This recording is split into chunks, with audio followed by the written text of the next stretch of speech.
Grįžkime į Panevėžio pataisos namus. Paskutinė užduotis, kuri čia numatyta Misis Lietuva dalyviams – sportinės varžybos. Į sportinių batalijų areną išeina Misis Lietuva komanda. Suvokusios, kad netrukus prasidės jau primiršto kvadrato varžybos, projekto dalyvės sunerimsta. Jos baiminasi, kad jėgas teks suremti su pastebimai stipresnėmis nuteistųjų komandos atstovėmis. Bet kamuolio vengti ar bandyti sugauti, aš neatsimenu. Pirmas, antrasis įskaičiut. Pirmas, antras, trečias. Pirmas, Misis Lietuva ir pataisos namų moterys kausis petys į petį ir viena prieš kitą, kad jėgos būtų lygios. Mane užmuš! Eik į galą, pastovėsi pagaudyti kamuolį.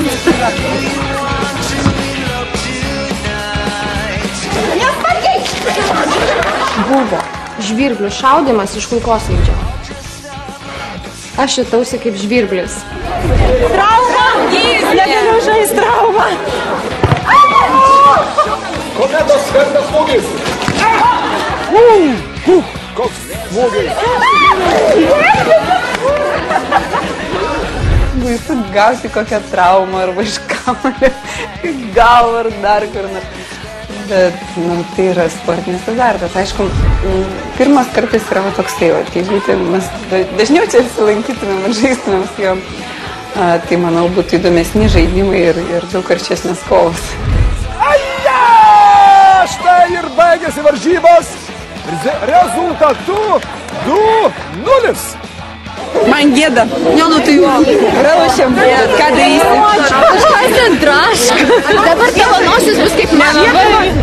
Po varžybų Misis Lietuva dalyvės jas draugiškai priėmusioms moterims išdalino kelias dešimtis parduotuvės Kosmada įsteigtų dovanėlių. Nieko nelaukdamos pataisos namų klientės patikrino maišelių turinį ir puolė girtis vieną prieš kitą gautomis makiažo priemonėmis. Ačiū labai. Ačiū labai, moteris. Buvo labai fainai.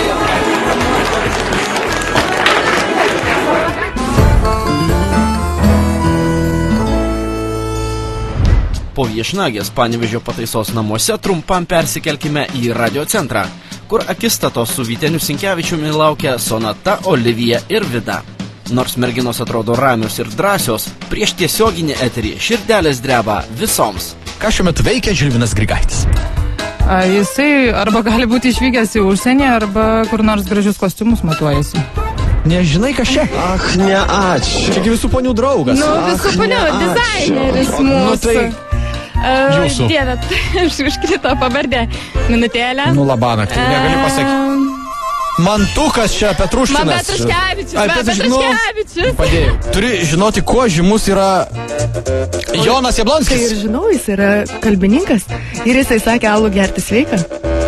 Yes. Bijojau labiausiai turbūt važiuoti į radio centrą, iš visų laidų filmuoti. Ten ir užsiblokavo, tai ką puikiai žinau.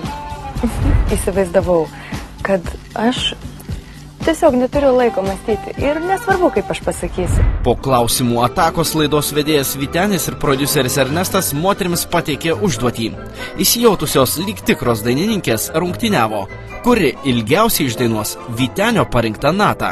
O jeigu sproksiu? Jeigu sproksi, ką darysi, nebelaimėsi Misis Lietuva titulo. Dieve, taip negalima. Galima. Važiuojam.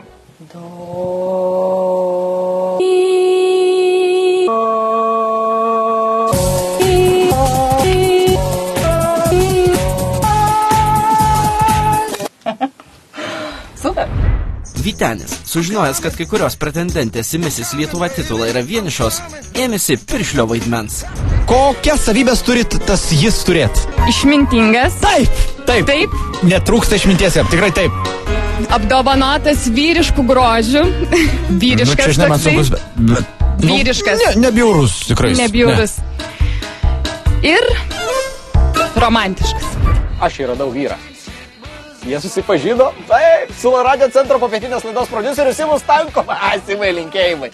Šio penktadienio radio centro komandos favoritė Sonata. Vytenis įvertino ne tik jos ilgiausiai išdainuotą natą, bet ir tai, ko neįvertina Sonatos vyras. Pagaliau supratau, dėl ko moteris dalyvauja projekte Misis Lietuva. Pabendravus su Sonata, pasidarė viskas aišku. Ji čia pasakė ir savo anketui netgi užrašė, jog tipo, su vyru mes bendraujam labai betarpiškai ir jis man priekaištauja dėl mano daugiau kaip 70 kg svorio. Vyras tai galėjo pasakyti, man nesitik iš tikrųjų. Bet dar jeigu pakalbėtų apie mažą krūtinę iš storą užpakalį, būtų labanakt apskritai. Tai va dėl to moteris ten yra. Taigi, Vytenis įvertino Sonatos energiją ir grožį, o kuklioms Vidai ir Olivijai jis palinkėjo daugiau drąsos.